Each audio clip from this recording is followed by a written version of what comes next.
I invite you all to EPG Pathshala. Myself, Professor Sampath Kumar Swain, teaching at Department of Tourism Management as a professor in Indira Gandhi National Tribal University, Amarkantak. Today, we will be discussing about a topic that is UNWTO's Global Code of Ethics for Tourism. After completing this module, students should be able to comprehend UNWTO's Global Code of Ethics, understand the aims and objectives of Global Code of Ethics of Tourism, know reasons behind implementation of GCET. Introduction. The history of ethics in tourism is a recent phenomenon. It was first proposed in the International Association of Scientific Experts in Tourism Congress in the year 1992 that held in Paris.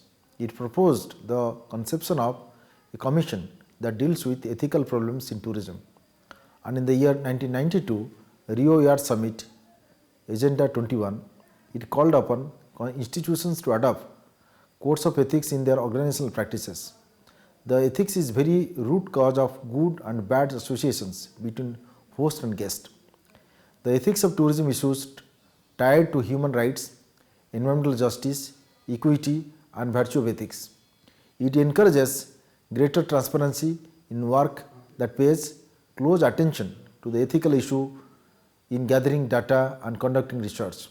The ethics builds an attitude of tolerance and respect toward the moral beliefs and philosophical issues. It builds cooperation between diversity of people in their religious belief. It is the foundations of responsible and sustainable tourism as viewed by UNWTO Global Code of Ethics for Tourism. In the year 2001, UNWTO has established Global Code of Ethics that focuses on universal standards of addressing different aspects and traits such as cross-cultural tolerance, promotion of human rights, environmental and developmental sustainability, accessibility, economic growth, reduction of poverty and self-education. However, ethical standards are purely voluntary, though it is not a legal binding document. There is a provision for a voluntary implementation of Global Code of Ethics. For tourism, the different stakeholders, institution and organization may refer on a voluntary basis regarding the matter concerning the application and implementation of the Code of Ethics. The role of the World Committee on Tourism Ethics (WCTE) holds preeminence in the formulations and implementation of legal framework of tourism internationally. The WCTE is subsidiary organ that reports directly to the General Assembly of UNWTO. It has been assigned with tasks such as promotion and dissemination of Code of Ethics and evaluation and monitoring the implementation of the ethics. The Global Code of Ethics for Tourism GCET was adopted on October 1, 1999 in the meeting of General Assembly of United Nations World Organization in Santiago, Chile. This contains set of principles for the key players of the tourism industry, including the governments, the travel industry, communities and tourists alike. It aims at minimizing the negative impacts on environment, society and culture and maximizing economic benefits across the world. At the meeting, the UNWTO General Assembly recommended states members or non-members of WTO without being obliged to do so to accept expressively the principles embodied in the Global Code of Ethics for Tourism and to use them as a basis when establishing their national laws and regulations and to inform accordingly the World Committee on Tourism Ethics. Global Code of Ethics for Tourism is a guidebook for principles for all stakeholders, entrepreneurs, workers, local communities, etc. worldwide. The idea of this global code was conceived in 1997 when a committee was formed during the UNWTO General Assembly meeting in Istanbul. The process of preparation involved a wide range of discussion and consultation with all stakeholders of tourism industry for the benefit and development of tourism industry worldwide. More than 70 member states and other entities sent their written comments on the concept of code. The UNWTO meeting held in Santiago, Chile in October 1999 and finalized 10 principles of global code of conduct for tourism that was subsequently approved by UNWTO General Assembly in UNWTO Resolution A/RES/406-X3I. Then in the year 2001, a draft resolution on global code of ethics for tourism was adopted by the United Nations Economic and Social Council. This global code of ethics for tourism got final official recognition by United Nations General Assembly on 21st of December 2001 through UN Resolution A/RES/56/212. As per the directions of the United Nations, the World Tourism Organization has since then been promoting this code of ethics for implementation by member countries worldwide. As not a legally binding document, all provisions in the document is voluntary, to which stakeholders may choose to implement for the long-term benefit of the industry. In the process of implementation of this global code of ethics, the World Committee on Tourism Ethics (WCTE) has gained its prominence as an autonomous and impartial body of UNWTO. Aims. The basic objectives of the Global Code of Ethics for Tourism are to establish a synthesis of the documents, codes and declarations out of the available records or by comparing the aspirations of stakeholders, published over the years, complement the codes, documents and declarations with the new considerations which would reflect the growth and development of the society, serve as a term of reference for the stakeholders in the tourism industry.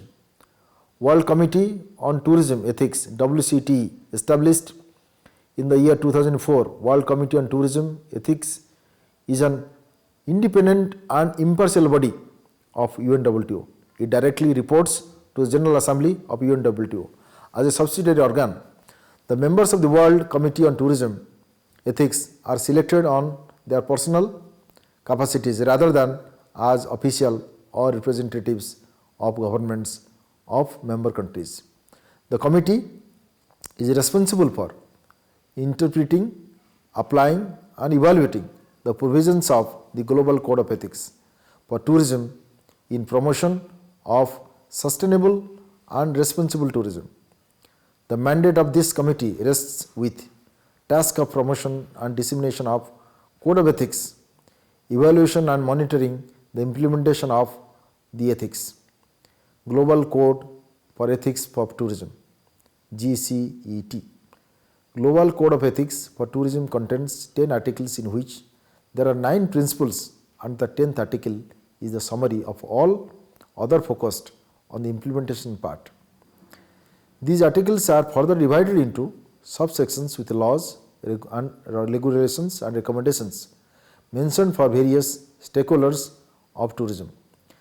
The 10 articles are mentioned below.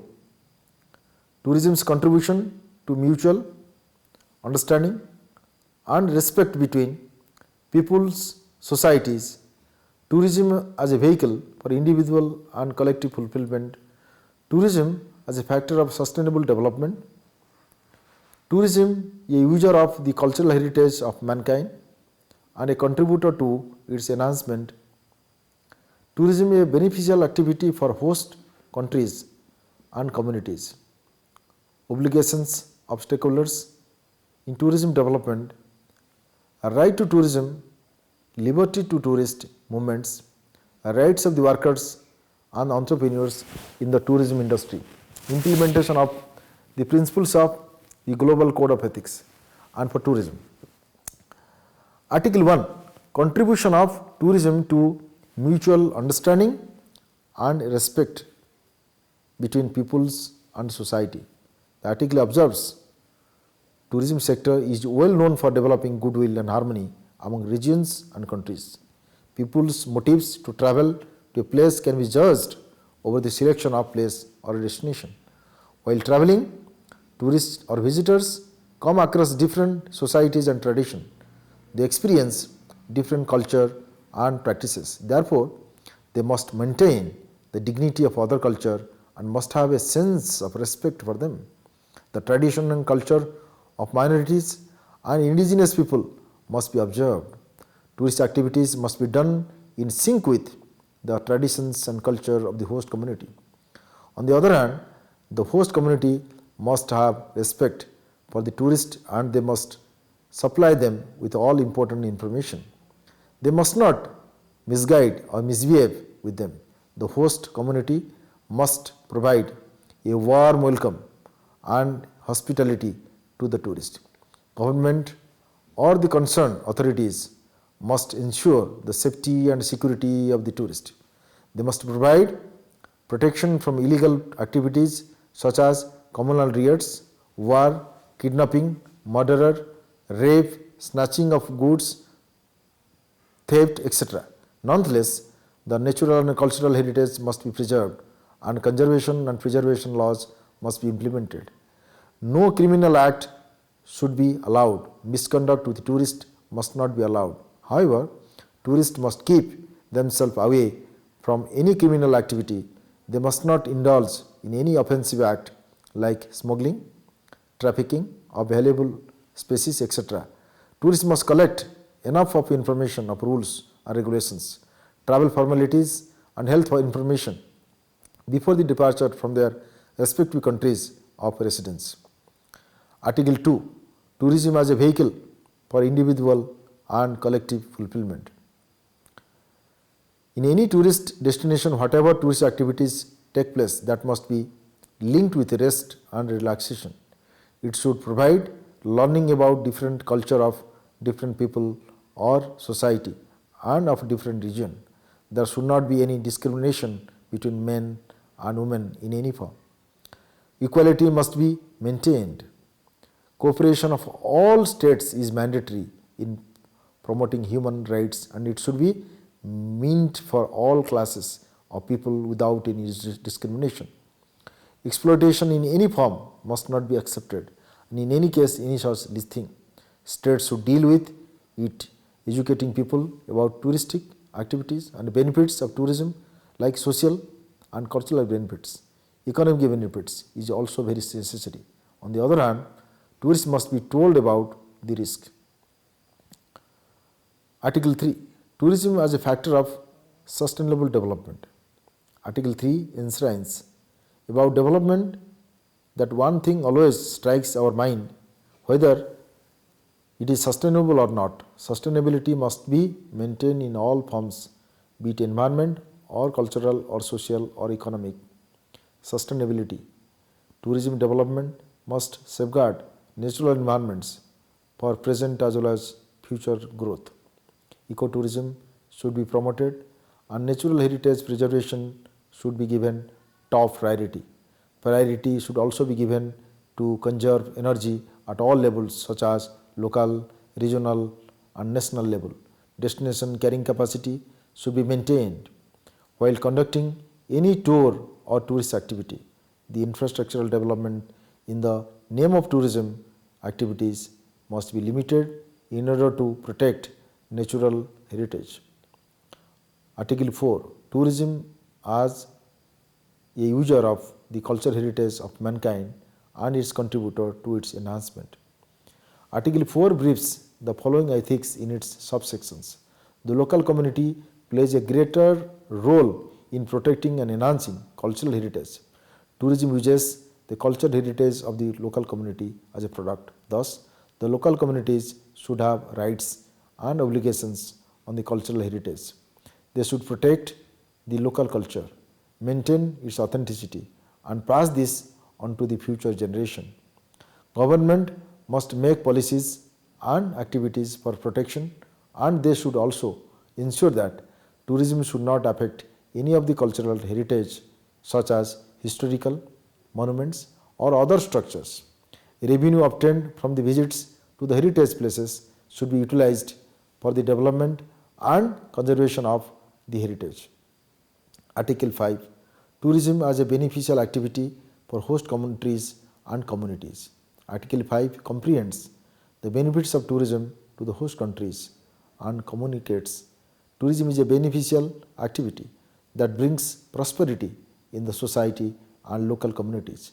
Right from creation of jobs to implementation of policies, it plays a significant role in raising standard of living, quality of life, meeting the needs of the host communities and countries. Therefore, the participation of the host community in providing activities and services to the tourist is mandatory for economic, cultural and social benefits.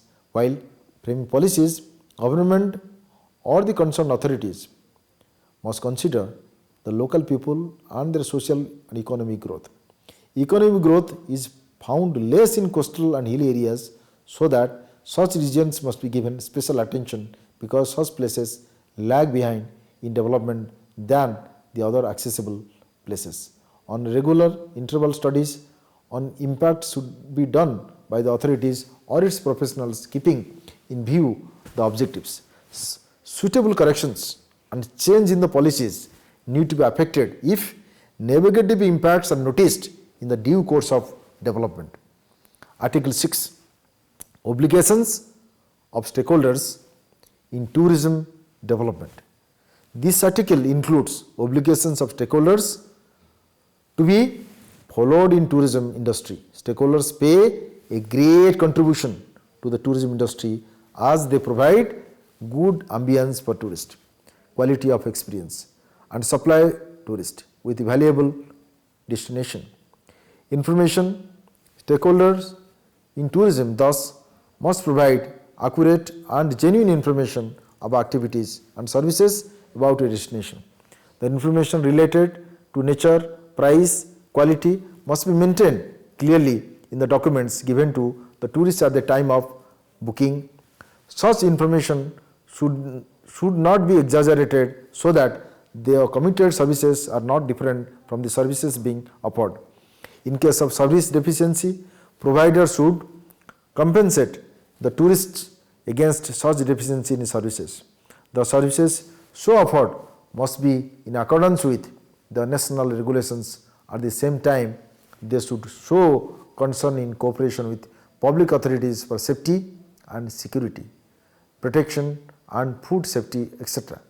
Stakeholders must update tourists with the travel regulations and existence of insurance and assistance, as tourists may face any adverse situation related to travel formalities while travelling abroad. It is government's duty to inform their nationals of any probable difficult situation faced by the tourist. Travel advisors should discuss regarding this with the host countries and concerned people beforehand. Media plays an important role in it so that they should provide accurate, reliable, balanced and genuine information without disrespecting the rules and regulations of the host countries. Article 7. Right to tourism. Every human being has got some fundamental rights and right to tourism. Discussed as a fundamental right in the 7th article of the Global Code, tourism should be open to all habitants of the world without any discrimination for the proper utilization of the leisure, be it disabled people or any other. Facilities must be provided to disabled. At the same time, they should be encouraged to travel. For this, they ought to have the right to rest and leisure, including limitation in working hours and periodic holidays, so that there could be more and more participation of tourists in various tourism activities. Social tourism should be enhanced by providing facilities for travel and leisure activities. Public authority support is required in this way. Article 8. Liberty of tourist movements. The subsection of Article 8 also relates to free movement of tourists. The growth of tourism industry cannot be imagined without tourist movement, so that there has to be freedom to move anywhere they wish, be it their own country or region or other countries. There should not be too much of formalities which may tangle them. Formalities related to the visa, entry, health, etc. must be simplified for convenience. There should be access to the places that tourists wish to visit and access to communication, stays, transits, legal and health services and access to allowances of convertible currencies for tourists. There should not be any discrimination and tourists should have the same rights as the citizens have in their particular country. Article 9, rights of the workers and entrepreneurs in tourism industry. In order to ensure a healthy work environment, the Global Code outlines the rights of the worker and in entrepreneurs in the tourism industry in the Article 9, like right to tourism and right to tourism movements. Workers and entrepreneurs have got some rights in the tourism industry. Every employee in the industry has a right to get initial training which is provided by the firm. There should be job security for the seasonal workers and they should be given social protection, and there should be interaction program for exchanging experience between executives and workers from different regions and different countries. Such interactions contribute to the development of the industry. The entrepreneurs should involve themselves in social developments, partnership among various organizations and building relations between enterprises help in sustainable development and growth. Article 10, implementation of the principles of Global Code of Ethics for tourism.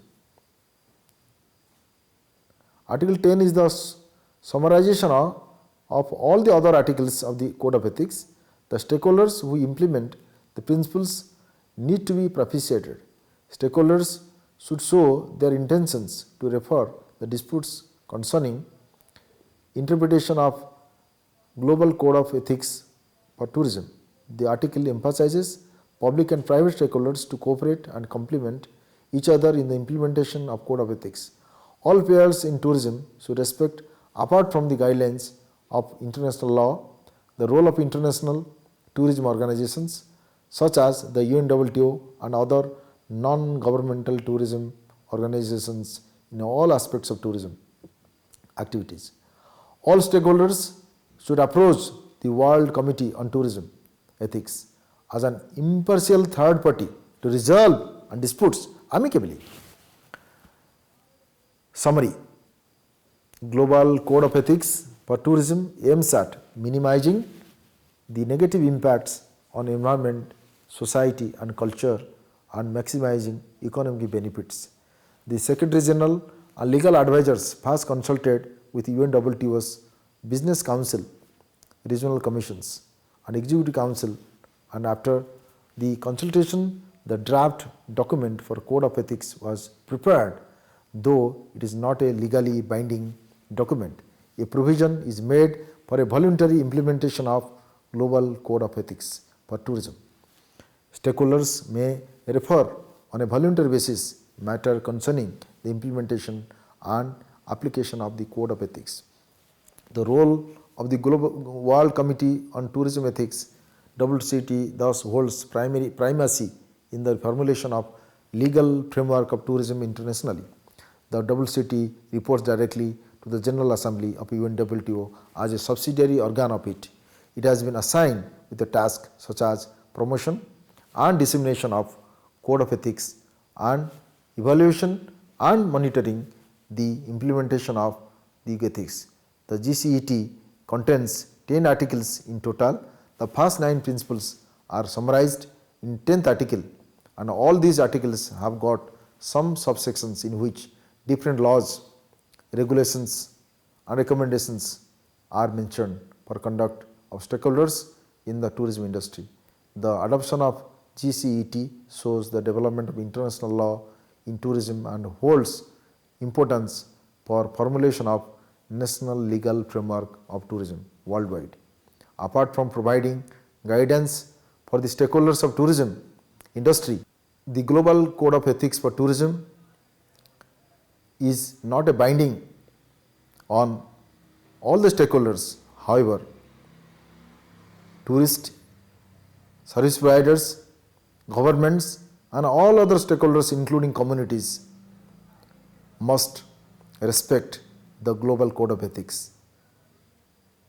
That will result in bringing tourism a vibrant and dynamic industry in the world that would bring many positive benefits to the globe and to the many countries in the world. With this, I would like to conclude this presentation. Thank you.